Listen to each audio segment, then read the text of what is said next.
बालू मक्खी के नाश के लिए वर्ष में 2 बार एसपी दवा का छिड़काव किया जाता है। सिंथेटिक पैराथ्रोइड नामक एक दवा है, उससे छिड़काव कराया जाता है। IRS जिसको बोलते हैं, इंडोर रेसिडुअल स्प्रे। तो उससे बचाव होती है, क्योंकि बालू मक्खी का नाश हो जाता है तो कालाजार से बचाव होती है। कालाजार के कुछ विशेष लक्षण होते हैं, जैसे इसमें माइल्ड फीवर डॉक्टरी भाषा में बोलते हैं, हल्का बुखार आता है और लगातार बुखार आता है, जो कि पैरासीटामोल खाने से कम हो जाता है फिर वापस आ जाता है।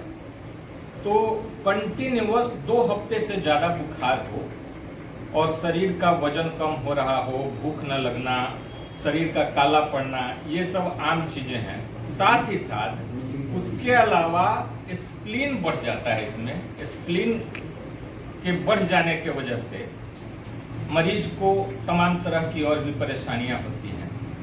तो जो हमारी आशा बहनें हैं जो गांव घर में काम करती हैं, वो मरीज को, सस्पेक्टेड मरीज को, जो संभावित कालाजार के मरीज हैं, उनको PHC तक रेफर करती हैं। PHC पे जांच की सुविधा उपलब्ध है। PHC से जांच हो जाने के बाद, पुष्टि हो जाने के पश्चात GMCH में, हमारे जिला अस्पताल में इसके लिए समुचित इलाज की भी व्यवस्था है। साथ ही साथ इलाज के बाद जब मरीज बिल्कुल पूर्ण स्वस्थ हो जाते हैं तो उसके बाद श्रम क्षतिपूर्ति के रूप में जो है गवर्नमेंट की तरफ से उनको पैसा भी दिया जाता है। 6600 रुपये बिहार सरकार की तरफ से और 500 रुपये NVVDCP भारत सरकार की ओर से पैसे दिए जाते हैं, ताकि मरीज ससमय इलाज करे। और पहले काफ़ी लंबा इलाज होता था, अब सिंगल डोज एम्बिजोम से एक ही दिन में मरीज बिल्कुल इलाज हो जाता है और स्वस्थ होकर घर चला जाता है। तो इस प्रकार कालाजार के रोकथाम के लिए हम लोग अभी छिड़काव जो है अभी चल रहा है, एसपी दवा का छिड़काव गांव-गांव में चल रहा है। हमारे यहाँ कालाजार IRS छिड़काव के लिए जो है टोटल 15 टीमें काम कर रही हैं और टोटल 12 ब्लॉक में, 12 प्रखंड में अभी काम होना है, जिसमें 6 ब्लॉक में हो रहा है, 1 ब्लॉक समाप्त हो चुका है, 5 ब्लॉक में अभी कार्य होना बाकी है। तो इस प्रकार टोटल जो है रेवेन्यू विलेज जो है वो राजस्व ग्राम 24 है। 31 सब सेंटर के अंतर्गत इन सारे राजस्व ग्रामों में छिड़काव किया जाना है। 29 जो है वो पंचायत में ये टोटल दवा का छिड़काव किया जाना है।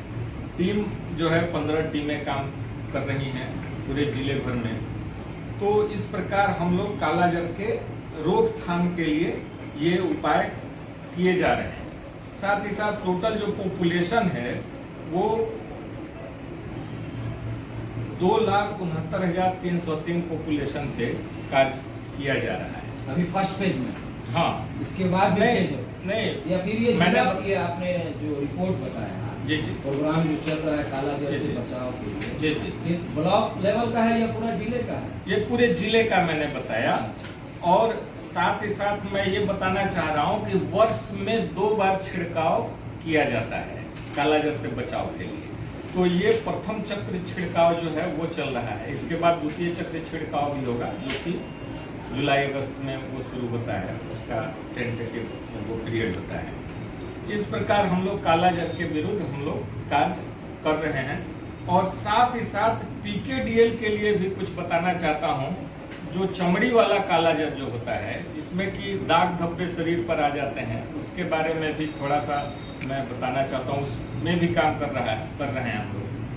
चमड़ी वाले कालाजार में जिसको कालाजार पूर्व में कभी भी हुआ है, 2 साल 4 साल 10 साल पहले कभी भी हुआ है, और उसके शरीर पे दाग धब्बा है लेकिन उसमें सुनापन न हो, लेकिन दाग धब्बा है, और वैसे मरीज अगर आते हैं, उनको दाग धब्बे वाले मरीज, बाकी उनको कोई प्रॉब्लम नहीं होती है, बुखार की समस्या नहीं होती है, लेकिन वैसे मरीज अगर होते हैं तो उनको सस्पेक्टेड मान के हम लोग जांच करते हैं। और जांच में पॉजिटिव पाए जाने पे उनका भी इलाज होता है। उनका थोड़ा लंबा इलाज होता है, 84 डेज 84 दिन का दवा चलता है मिल्टेफोसिन, और वो मिल्टेफोसिन भी हमारे जिला में उपलब्ध है और उसकी भी समुचित उपचार की व्यवस्था है।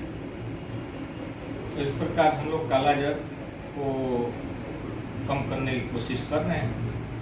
आपको कि कालाजार को अगर समुचित सही समय पर इलाज नहीं किया गया तो रोगी की मृत्यु हो जाती है। और कालाजार हम लोग 15 दिन से ऊपर जब बुखार होता है, पैरासीटामोल दिए, उसके बाद अगर नहीं ठीक हुआ तो फिर मलेरिया की दवा देते हैं, और मलेरिया की दवा साथ में एंटीबायोटिक भी चलाते हैं। तीनों दवा देने के बावजूद अगर बुखार नहीं उतर रहा है तो हम लोग एक किट आता है जिसका नाम आता है 39, जिससे उसकी जाँच करते हैं। और जाँच करने के उपरांत जो है उसका ट्रीटमेंट हम लोग सरकारी अस्पताल में, जो जिला अस्पताल लेवल से है, वहाँ उसको उपचार करके जो है हम लोग अपने जिला में अभी कालाजार रोगियों की क्या स्थिति है? कुछ अपने जिला पेशेंट है या पूर्वज नहीं? में अपने जिला में पूर्वज में कालाजार के बहुत रोगी हुआ करते थे। लगभग 5 साल पहले 100, 200, 150 की संख्या में था। लेकिन पिछले साल हमारे जिला में रोगियों की संख्या में बहुत कमी आई है। हमारे जिला में 5 कालाजार के रोगी और 7 पीपीडीओ के रोगी थे। और इस वर्ष अभी अप्रैल माह तक 1 कालाजार की रोगी और 1 पीपीडीओ की रोगी है। जो बैरिया ब्लॉक और मधुबनी ब्लॉक में जो है, एक बैरिया से और एक मधुबनी से जो आगे जो है हम लोग जांच की संपूर्ण व्यवस्था जिला स्तर पर और उपचार की संपूर्ण व्यवस्था जिला स्तर पर जो है यहाँ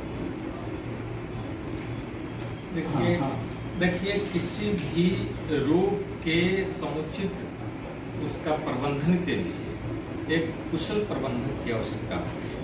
और हम लोगों का एक बहुत बड़ा सौभाग्य है कि हम लोगों के साथ एक कुशल प्रबंधक है और जिला मलेरिया पदाधिकारी के रूप में हमारे साथ कार्य चल रहा है जिले में, जो कि काफ़ी सराहनीय है और हम लोगों को काफ़ी अच्छे जोश के साथ कार्य को आगे बढ़ा रहे हैं और निश्चित रूप से सफलता मिलेगी। आप उस पब्लिक को कुछ सजेस्ट करना चाहेंगे या समाज के लोग क्या इसमें भागीदारी दे? ठीक है, आप लोग छिड़काव कर रहे हैं या उस तरह के मरीजों को ढूंढ रहे हैं, बहुत लोग होते हैं कि समझ नहीं पाते हैं, तो उसमें कुछ आप सजेस्ट करना चाहते हैं तो कर सकते हैं। देखिए, आशा बहनें गांव घर में बहुत काम कर रही हैं, उन लोगों का सहयोग अपेक्षित रहता है। लेकिन एक चीज़ मैं साझा करना चाहूँगा इस चैनल के माध्यम से, आपके माध्यम से, लोगों का अपेक्षित सहयोग बहुत कम मिल रहा है। जैसे छिड़काव कर्मी हमारे घर घर जाते हैं तो लोग पूरे घर में छिड़काव करवाने से परहेज करते हैं। जैसे ये पूजा घर है, ये स्नान घर है, ये किचन है, तो निश्चित रूप से इसका जो है बैड इफेक्ट ही पड़ता है। क्योंकि एक पर्टिकुलर घर में छिड़काव हो गया और दूसरे घर में, पूजा घर में या दूसरे घर में छिड़काव नहीं, तो वो बालू मक्खी जहाँ छिड़काव हुआ है वहाँ से उड़ के दूसरे घरों में चली जाती है, तो आप सुरक्षित तो नहीं रह पाते हैं। साथ ही साथ लोगों में यह देखा जाता है, क्योंकि छिड़काव जब एक बार हो जाता है तो उसका असर 3 महीने तक रहता है, तो लोगों में जागरूकता या जो भी कहें, हम लोग तो अपने स्तर से कर रहे हैं, लेकिन जागरूकता के अभाव में लोग उसकी लिपाई पोताई रंगाई ये सब कर देते हैं, तो छिड़काव बेअसर हो जाता है। तो इसकी भी लोगों को जागरूक करनी होगी कि ताकि लोग लिपाई पोताई कम से कम 3 महीने तक ना करें, ताकि घर का कोई स्पेस नहीं बचना चाहिए जहाँ छिड़काव नहीं हो। तो ये तभी फायदा है छिड़काव का। ये 2 चीजें तो निश्चित करें। साथ ही साथ ये अक्सर देखा जाता है गौशाला में गाय वगैरह होती हैं, उनका उचित प्रबंधन जो है वो अपने स्तर से गांव घर में लोग बहुत कम देखे, तो वेजिटेशन वगैरह ज़्यादा होता है, उसके कारण चूंकि बालू मक्खी का सबसे पसंदीदा जगह अगर कहें तो वो गौशाला और गाय भैंस जहाँ बंदी होती हैं वही होता है।